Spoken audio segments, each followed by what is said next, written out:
Hi, Kevin Lang, Combine Product Specialist with Lang Diesel, and today I want to dispel a few of the myths that commonly circulate the Gleaner Combine.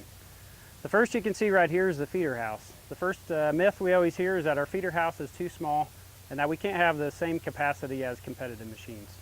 While that is true, our feeder house is smaller than the rest. It is for very good reason.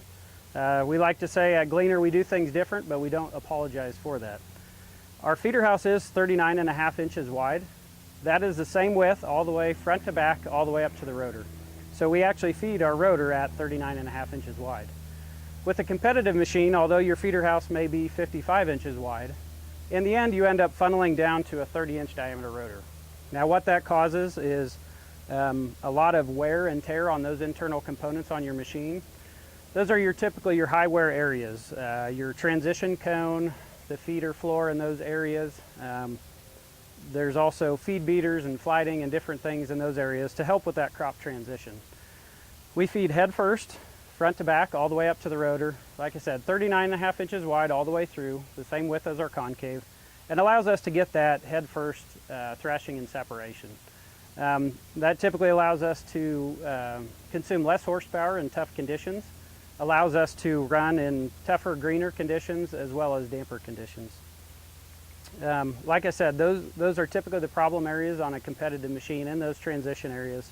And we eliminate all of that with our natural flow feeding system.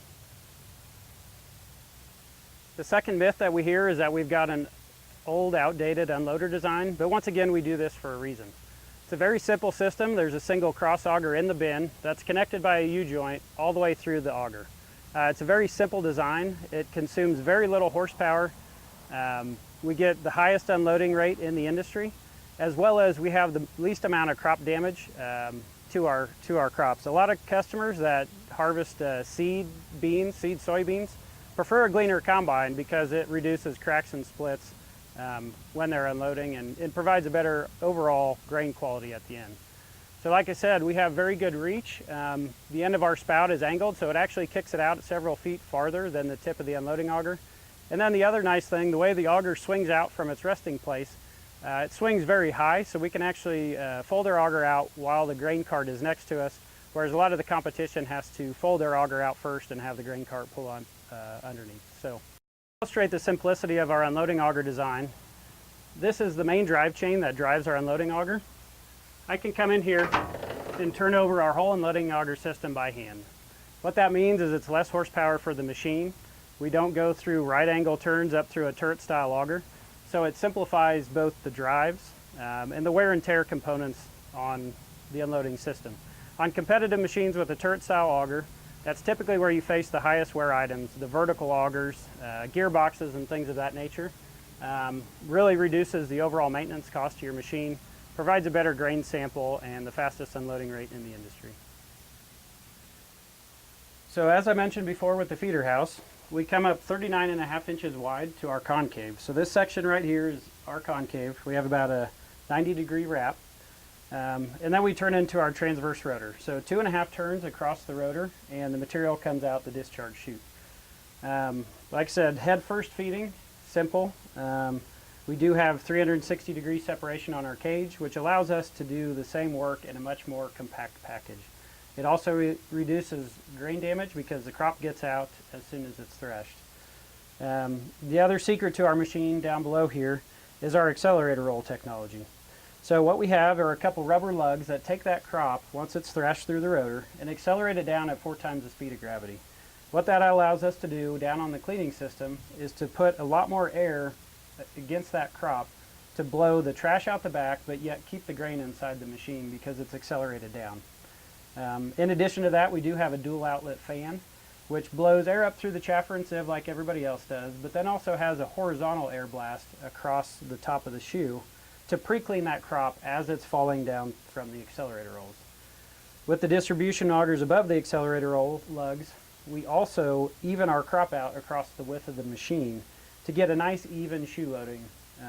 It could be a common issue with axial style combines that they load one side of the shoe heavier than the other, or especially if they're on hillsides, it makes that problem much worse. And finally, the other thing the accelerator roll lugs do for us is they do give us that hillside capacity. We are good up to a 23-degree slope, whereas competitive machines with self-leveling shoes may actually only be good to 12-degree slope. So this is the processor on a Gleaner combine, and yes, it does set transverse across the machine, but once again, we do it this way for a reason. So I just went through some of the features of our thrashing and separating system.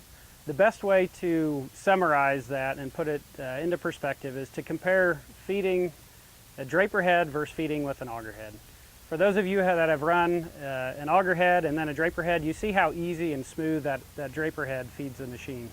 The concept is virtually the same with the Gleaner combine. We feed more like a draper head, nice, even head first, whereas a rotary style machine will feed more like an auger head, where it's twisting and turning that crop before it gets into the rotor. The other great advantages we do have is the simplicity of the machine.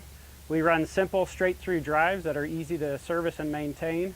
Whether that be in our shop or on your farm, it can be done very cost effectively. As you can see, you can reach most things around the machine from ground level. Very good access. Through that access panel, you can actually stand up in the belly of the machine to service even more of the components, such as the transmission and the cleaning fan. And we don't drive a whole lot hydraulically. Hydraulics consume a lot of horsepower. 30% of your horsepower is used generating heat, so reduces your fuel efficiency drastically. And we only have one gearbox on the entire machine for our rotor gearbox. Gearboxes, you lose 1% horsepower loss through each gear set, as well as those are expensive items to maintain as the machine gets some hours on it. So just wanted to share with you a few of the great things about the Gleaner combine and dispel a few of those myths that are out there. Stop by your local Lang diesel dealer and learn more about Gleaner combines.